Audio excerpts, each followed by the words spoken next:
سورہ نساء آیت نمبر 19 پارہ نمبر 4.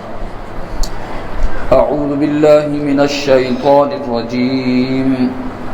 بسم اللہ الرحمن الرحیم. یا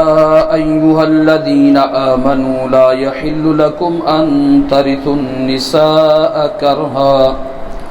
ولا تعضلوهن لتذهبوا ببعض ما آتيتموهن إلا أن يأتين بفاحشة مبينة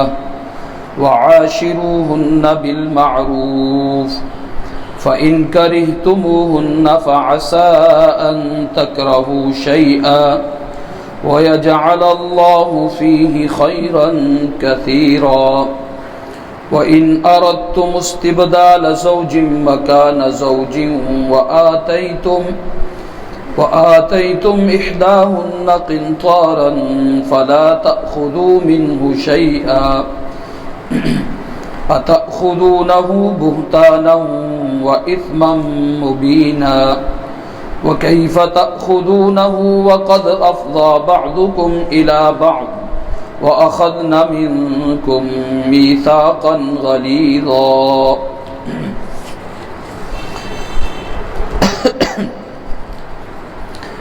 یا ایھا الذین آمنوا، اے وہ لوگو جو ایمان اختیار کر چکے ہو، لا یحل لکم، تمہارے واسطے حلال نہیں، ان ترثوا النساء کرہا، کہ تم وارث بن بیٹھو عورتوں کے کرہن زبردستی، ولا تعضلوہن، اور نہ ہی تمہارے لیے یہ بات حلال ہے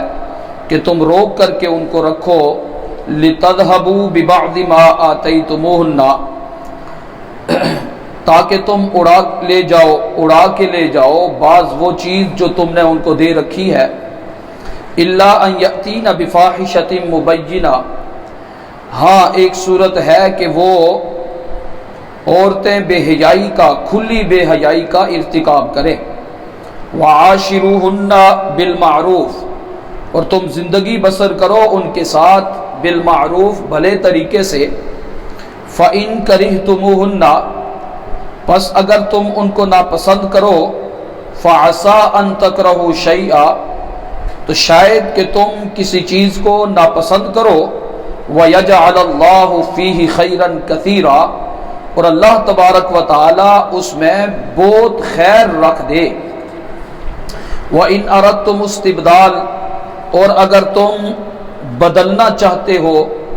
زوج مکان زوج، ایک بیوی کی جگہ دوسری، وَآتَيْتُمْ إِحْدَاهُنَّ قِنطَارًا، اور تم دے چکے ہو ان میں سے ایک کو قنطاراً، مال کا ڈھیر، فَلَا تَأْخُذُوا مِنْهُ شَيْئًا، تو مت لو اس میں سے کچھ بھی. أَتَأْخُذُونَهُ بُهْتَانًا وَإِثْمًا مُّبِينًا، کیا تم اس کو لیتے ہو بہتان اور واضح کھلے گناہ کی صورت میں. وَكَيْفَ تَأْخُذُونَهُ، اور کیوں کر تم اس کو لے سکتے ہو، وَقَدْ أَفْضَىٰ بَعْضُكُمْ إِلَىٰ بَعْضٍ، حالانکہ تم ایک دوسرے سے لطف اندوز ہو چکے. وَأَخَذْنَا مِنْكُمْ مِيثَاقًا غَلِيظًا، اور وہ عورتیں تم سے پکا پختہ عہد لے چکی. یا ایھا الذین آمنوا، اے ایمان والو، لا یحل لکم، تمہارے لیے حلال نہیں،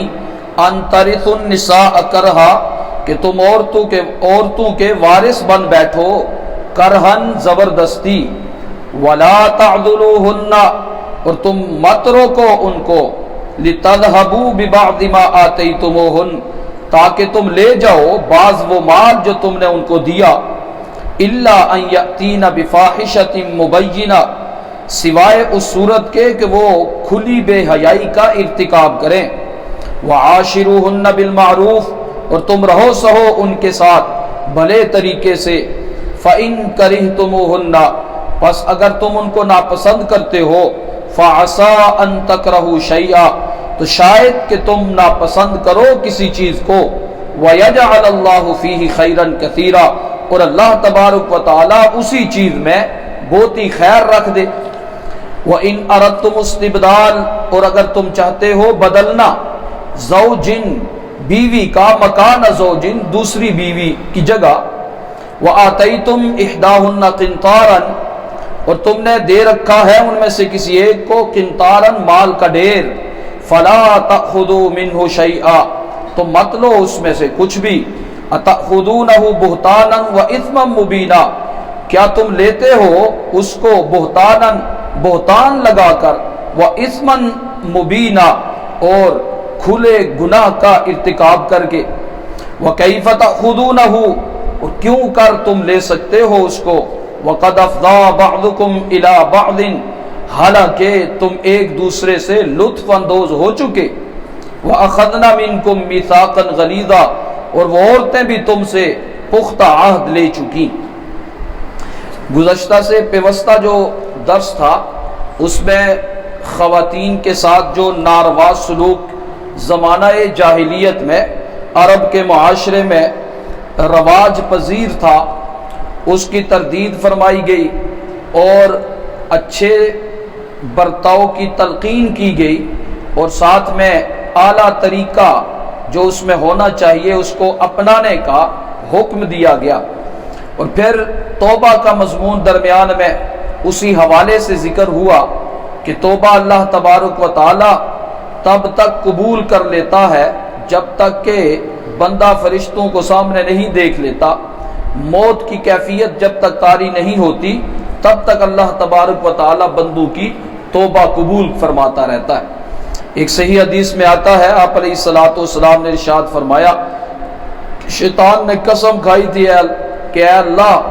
میں تیرے ان بندوں کو، آدم کی اولاد کو، جب تک اس میں روح کا ایک حصہ بھی باقی ہے ان کو میں تیرے راستے سے ہٹاتا رہوں گا۔ تو اللہ تبارک و تعالیٰ نے فرمایا کہ میں بھی پھر ایک قسم اٹھاتا ہوں کہ جب تک یہ توبہ کریں گے تو میں ان کی توبہ قبول کر لوں گا۔ تو پھر آپ علیہ الصلوۃ والسلام نے یہ مضمون ارشاد فرمایا، ان اللہ تبارک و تعالی یقبل توبۃ العبد ما لم یغرغر، کہ اللہ تبارک و تعالی بندے کی توبہ کو یعنی رجوع کر لینا، توبہ کا مطلب ہے رجوع کرنا، کہ آپ چل رہے ہیں راستے میں وہاں سے واپس آ جائیں، برے راستے پہ چلتے چلتے واپس آ جانا، اس کو کہتے ہیں توبہ۔ تو فرمایا توبہ کو قبول کرتا ہے جب تک کہ انسان پہ وہ غرغرہ کا عالم طاری نہیں ہوتا، تب تک اللہ تبارک و تعالیٰ نے توبہ کا یہ دروازہ کھلا رکھا ہوا ہے، کوئی بھی آ سکتا ہے۔ وہ توبہ کی شرائط ذکر کرنے کے بعد دوبارہ سے وہی مضمون جو بری رسم رائج تھی ان کو ختم کر کے اعلیٰ طریقہ تلقین فرمایا گیا۔ چنانچہ عرب میں ایک یہ بھی دستور تھا اور رواج تھا، ایک تو پہلے گزر چکا کہ ان کے ہاں وراثت میں صرف اور صرف وارث بالغ اولاد کو سمجھا جاتا تھا، عورتیں اور بچے محروم ہوتے تھے، ان کو وراثت میں سے کوئی حصہ نہیں دیا جاتا تھا۔ اور دوسری چیز جو اس سے بھی بری تھی وہ یہ تھی کہ ان عورتوں کو بھی وراثت ہی سمجھ لیا جاتا تھا، عورتوں کو بھی وراثت ہی سمجھ لیا جاتا تھا۔ مثلاً اگر کوئی آدمی فوت ہو جاتا اور اس کا بیٹا ہوتا تو اپنے باپ کی منکوحہ جو اپنی ستیلی ماں ہوتی تھی اس کو بھی وہ وراثت سمجھ لیتا تھا، اور یہ سمجھتا تھا کہ یہ بھی وراثت ہی کا ایک مال ہے، اور اس کو پھر یا تو اپنے نکاح میں لے لیتا تھا یا پھر یوں کر لیتا تھا کہ اس کو کہیں اور مہر اور مال لے کر کے کہیں اور اس کا نکاح کر دیتا تھا۔ یعنی اتنا یہ ہوتا تھا کہ عورتوں کے ساتھ اتنا ناروا سلوک ہوتا تھا کہ عورت ہی ذات کو ہی وراثت سمجھ لیا جاتا تھا، جیسے دیگر اموال وراثت ہیں ایسے یہ بھی سمجھ لیا جاتا تھا کہ یہ عورت بھی کیا ہے، وراثت میں مل گئی ہے۔ تو اللہ تبارک و تعالیٰ نے اس کی تردید فرمائی، اور آگے آنے والی آیات میں اس کا رد فرماتے ہوئے صحیح راستہ ارشاد فرمایا یا ایھا الذین آمنوا، اے ایمان والو، لا یحل لکم، تمہارے لیے حلال نہیں ہے یہ بات، ان ترثوا النساء کرہا، کہ تم عورتوں کے وارث بن بیٹھو، کرہن زبردستی، کہ یہ تو کوئی قاعدہ نہ ہوا کہ عورتوں کے، وہ جو باپ کی منکوحہ تھی یا تو خود اس سے شادی کر لیتا تھا حالانکہ یہ شادی بھی حرام ہے، اور یا پھر یہ کہ اس کے مال کو کیا اسی کو وراثت سمجھ لیتا تھا، فرمایا یہ حلال نہیں۔ اور دوسرا یہ بھی ناروا سلوک ہوتا تھا کہ اگر خود شادی نہ بھی کرتا، خود شادی نہ کرتا اور عورت کے پاس کوئی مال شال ہوتا تو ایسی صورت میں عورت کو گھر بٹھا دیتے تھے کہ بیٹھو بھائی، اور ادھر ہی اس کو قید میں ڈال دیتے تھے تاکہ یہ جو مال آیا ہوا ہے نا یہ ہمارے ہاتھ سے نہ نکل جائے۔ اس لیے اس مال کے لالچ میں اس عورت کو آزاد راستہ بھی نہیں دیا جاتا تھا کہ وہ عورت جا کر کے کہیں اور شادی کر لے، اس لیے وہ چھوڑتے نہیں تھے۔ تو فرمایا وَلَا تَعْضُلُوهُنَّ لِتَذْهَبُوا، مت روکو ان کو، لِتَذْهَبُوا تاکہ تم لے اڑو بعد وہ مال جو تم نے ان کو دیا، جو مال ان کو عطیے کے طور پر، مہر کے طور پر، کسی طور پر بھی ان کو ملا ہے، اس مال کو لینے کے چکر میں عورت کو گھر میں بٹھا کر کے رکھتے تھے اور کہیں اور بھی شادی نہیں ہونے دیتے تھے، اس کی بھی تردید فرمائی گئی۔ اور یہ آپ علیہ الصلوۃ والسلام کے دور میں ہوا تھا، اور ایک خاتون آئی تھی اور آپ علیہ الصلوۃ والسلام سے یہی کہا تھا کہ میرے شوہر کا جو بیٹا ہے، جو میرا نہیں ہے، ستیلا جو بیٹا ہے، اس نے میرے ساتھ یہ ناروا سلوک کیا ہوا ہے کہ اس نے مجھے گھر میں بٹھا کر کے رکھا ہوا ہے، نہ کہیں اور جانے دیتا ہے اور نہ ہی میرے ساتھ اچھا سلوک کرتا ہے۔ تو آپ علیہ الصلوۃ والسلام نے ارشاد فرمایا کہ تم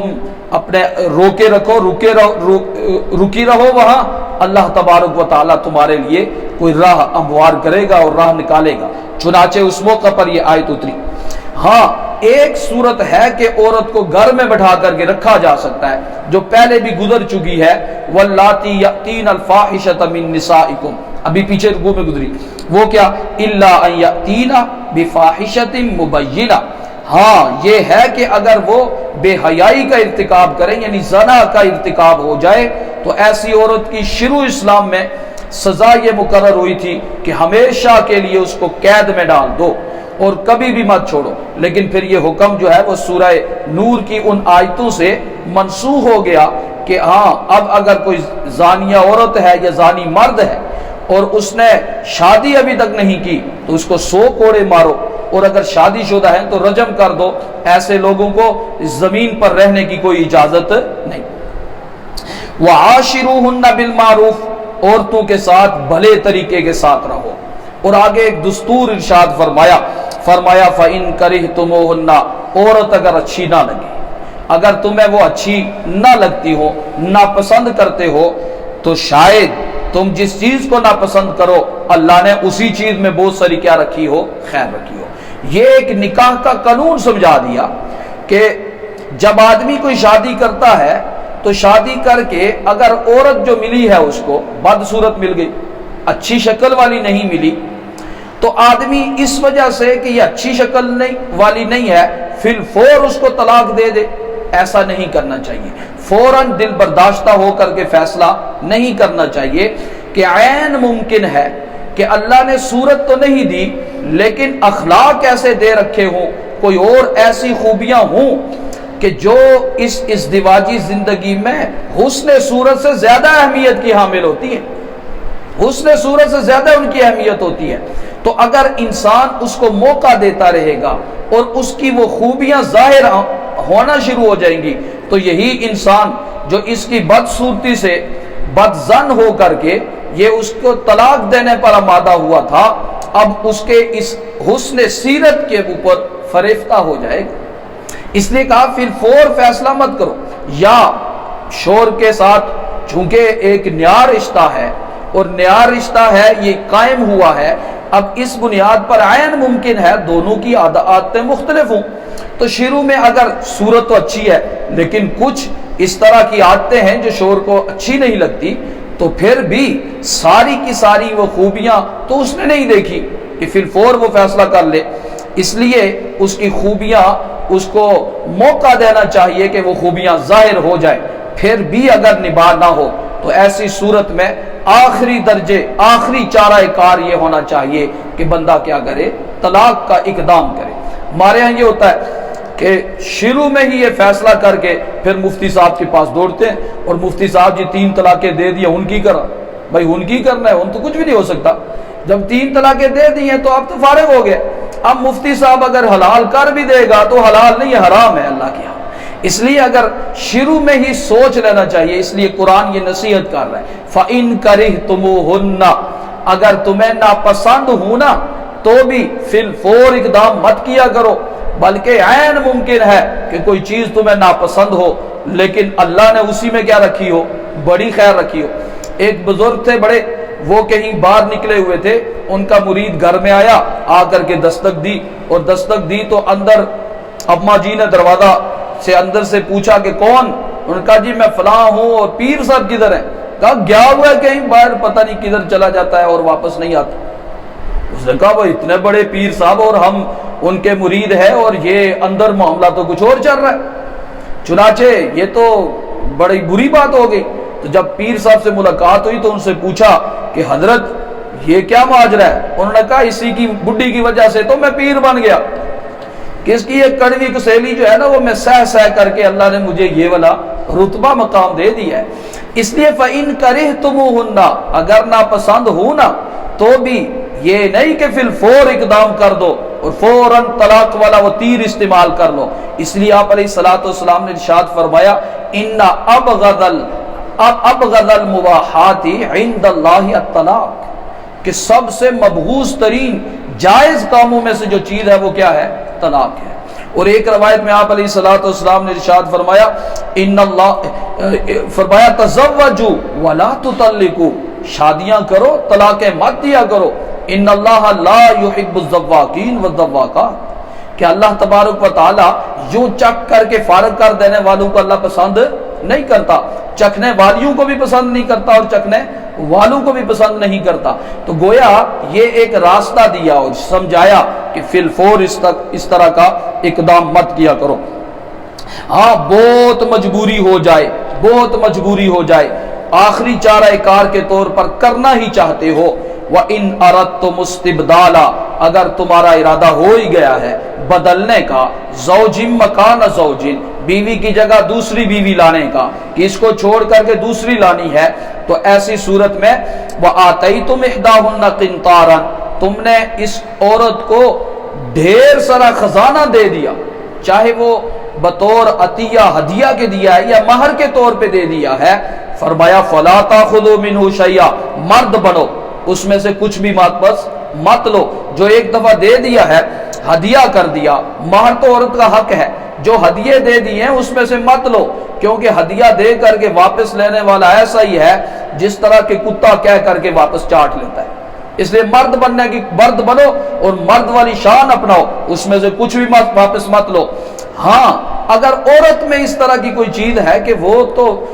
برداشت کے قابل نہیں ہے اور آدمی بیچارہ غریب ہے کچھ نہیں، تو پھر وہ خلا کی صورت ہے، وہ ایک الگ ہے، خلا کی صورت میں مال لیا جا سکتا ہے کیونکہ عورت کی طرف سے ہے۔ لیکن اگر میرا اپنا ارادہ ہے کہ اس کو ختم کر کے دوسری لے کر کے آؤں، اور پھر جو کچھ عورت کو دیا ہے وہ واپس نہیں لے سکتے۔ فرمایا أَتَأْخُذُونَهُ بُهْتَانًا وَإِثْمًا مُبِينًا، کھلے گناہ کا ارتکاب کر کے اور بہتان باندھ کر کے پہ آپ مال واپس لوگے۔ وَكَيْفَ تَأْخُذُونَهُ، کیسے تم مال واپس لے سکتے ہو؟ وَقَدْ أَفْضَىٰ بَعْضُكُمْ إِلَىٰ بَعْضٍ، حالانکہ تم ایک دوسرے سے لطف اندوز ہو چکے، یعنی عورت اور اس مرد نے آپس میں ہم بستری کر لی، لطف اندوز ہو گئے، تو یہ مہر تو اسی کے بدلے میں دینا تھا نا، عورت کو دینا تھا، تو جب تم دے دیا ہے تو وَكَيْفَ تَأْخُذُونَهُ، کیوں کر تم وہ واپس لے سکتے ہو حالانکہ تم ایک دوسرے سے لطف اندوز ہو چکے ہو۔ وَأَخَذْنَا مِنْكُمْ مِيثَاقًا غَلِيظًا، اور وہ خواتین بھی تم سے پختہ عہد لے چکی ہیں۔ عورت کیوں تمہارے گھر میں آئی؟ وہ ایک کلمہ ہے جو اللہ تبارک و تعالیٰ کی طرف سے ایجاب اور قبول والا کلمہ ادا کر کے اسی پختہ عہد کی وجہ سے وہ عورت تمہارے ساتھ چلی آئی تھی۔ اب یہ مرد کو زیب نہیں دیتا کہ وہ فارغ بھی کرے، طلاق بھی دے، اور جو کچھ اس کو دیا ہے اسے واپس بھی لے لے۔ جو کہا اللہ تبارک و تعالیٰ سمجھ عطا فرمائے۔ الحمدللہ رب العالمین والعاقبۃ للمتقین، الصلاۃ والسلام علی اشرف الانبیاء والمرسلین۔ اللہم اعنا علی ذکرک و شکرک و حسن عبادتک، اللہم اکفینا بحلالک عن حرامک واغننا بفضلک عمن سواک، اللہم لا مانع لما اعطیت ولا معطی لما منعت ولا ينفع ذا الجد منک الجد، اللهم إنا نسألك الهدى والتقى والعفاف والغنى اللهم إنا نسألك علما نافعا وعملا متقبلا ودعاء مستجابا ورزقا طيبا واسعا وشفاء من كل داء ربنا تقبل منا إنك أنت السميع العليم برحمتك